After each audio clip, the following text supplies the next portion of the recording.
Bonjour Nicole Gage, ancienne ministre et présidente de la Fondation France-Israël. À vos côtés, Sabine Gagné.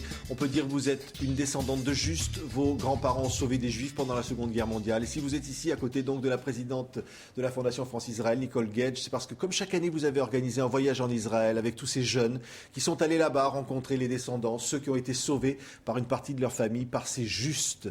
Et c'était toujours très émouvant.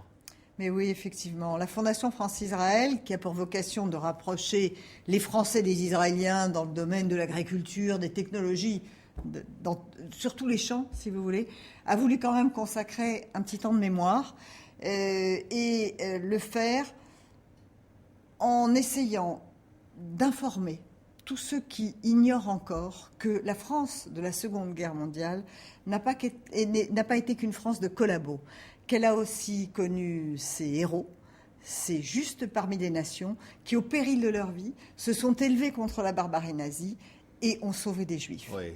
Et ce voyage de la mémoire, on va en parler dans quelques instants avec vous, Sabine Gagné, parce qu'évidemment, on pense donc à vos grands-parents. Ils s'appelaient Pierre et Hélène Gagné. On va simplement raconter en quelques instants leur histoire. Alors leur histoire, c'est que mon grand-père était pasteur protestant, qu'il a été nommé à Nice au tout début de la Seconde Guerre mondiale. Nice était encore en zone libre à l'époque où mes grands-parents s'y sont installés et donc c'était un endroit plus favorable ou moins défavorable aux familles juives. Or en 1942, les Allemands ont envahi cette zone libre et il est devenu extrêmement dangereux pour les familles d'y résider. Donc mes grands-parents ont fait des actions qu'ils ont longtemps cachés, ou en tout cas dont ils ne sont pas vantés. Ils ont hébergé des familles, ils les ont nourries, ils les ont envoyés dans l'arrière-pays niçois, dans d'autres familles protestantes. Ils ont été complices d'évasion aussi, notamment d'un jeune israélite que mon grand-père cachait dans ses scouts protestants. Et ces actions qui pour eux étaient normales, c'était leur devoir, ils ne l'ont pas raconté, ils ne s'en sont pas vantés et certaines familles qu'ils ont sauvées sont revenues les voir après la Seconde Guerre mondiale en leur disant vous pouvez avoir une médaille des Justes parmi les nations du pays Israël. Et mes grands-parents ont dit nous on veut pas de médaille. Et donc ils sont décédés en 88, mais certaines familles qu'ils ont sauvées nous ont retrouvés et nous ont redit que ce serait bien qu'ils aient cette médaille. Et pour la mémoire, notre famille a accepté qu'ils aient cette reconnaissance posthume. Qu'est-ce qui était le plus émouvant dans ce voyage en Israël que vous avez fait entre du 7 au 10 avril dernier? Qu'est-ce qui vous a le plus touché? Ce qui était bouleversant, c'était cette reconnaissance des rescapés de la Shoah, de leurs descendants qui nous disaient les larmes aux yeux merci.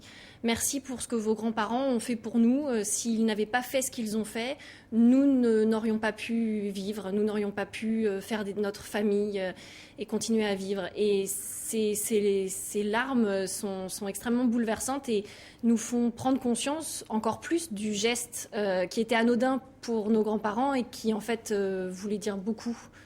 Oui. Je vous propose d'entendre dans quelques instants Paul Schaeffer, président d'honneur du comité français de Yad Vashem et compagnon de libération de Simone Veil des camps de la mort. Écoutez-le. Pour ma part, je considère ce juste, puisque au comité français de Yad Vashem, notre activité est essentiellement tournée vers la recherche de justes, leur nomination et la remise des médailles et diplômes qui leur sont décernés par l'État d'Israël. Eh bien, l'action de ces personnes, de ces justes parmi les nations, ont en quelque sorte, en partie, effacé l'humiliation.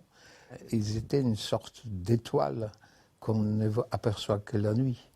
Et ce sont des étoiles qui doivent nous guider et qui doivent guider surtout la génération qui nous suit dans leur acte au quotidien et servir des leçons en quelque sorte. Nicole Gage, c'est ça la leçon. Ce sont des étoiles finalement. C'est Pierre et Hélène Gagné, les grands-parents de Sabine qui est ici. Ce sont autant d'étoiles dans le ciel. C'est cela, et puis c'est aussi un combat pour des valeurs. Et ces valeurs que ces Justes parmi les nations ont défendues durant la Seconde Guerre mondiale, eh bien, il faut continuer à les défendre. Il faut continuer à s'opposer aux discriminations, au racisme, aux idées les plus extrêmes. C'est une forme de courage, parce qu'il fallait du courage à l'époque. Mais plus que ça, c'était de l'héroïsme, c'était au péril de leur vie que ces hommes et ces femmes tellement modestes, tellement humbles, tellement discrets ont agi. Et aujourd'hui, ces petits-enfants que nous emmenons en Israël, nous voulons d'abord leur faire connaître ce pays qui reconnaît et honore leurs grands-parents, mais nous voulons aussi leur faire entendre qu'ils sont aujourd'hui les héritiers de ces valeurs qu'ils ont maintenant la charge de transmettre. Ils portent un flambeau. Et en revenant d'ailleurs d'Israël, ils en sont intimement convaincus. Si au départ ils ne savaient pas vraiment, Sabine, maintenant ils le savent. Ça vous donne une responsabilité d'être Oui. petite fille de Juste. Oui, d'être les passeurs de mémoire, tout à fait. Oui.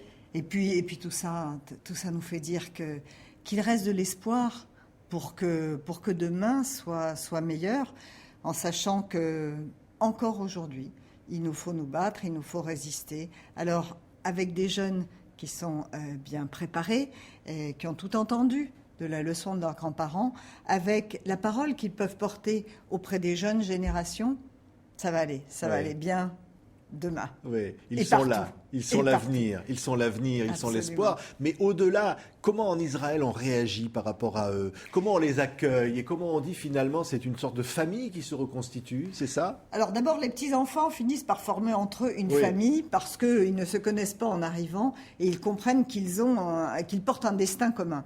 Mais en Israël, et Sabine l'a dit, les rescapés, mais tous les Israéliens et tous les Juifs du monde, au fond, sont très reconnaissants, assez justes, d'avoir, au fond, sauvé un peuple, parce qu'à la fois, ils ont sauvé ceux qu'ils ont empêchés de partir dans les camps de la mort, mais ils leur ont permis d'avoir eux-mêmes des enfants et des petits-enfants. Et c'est comme ça qu'un peuple s'est régénéré.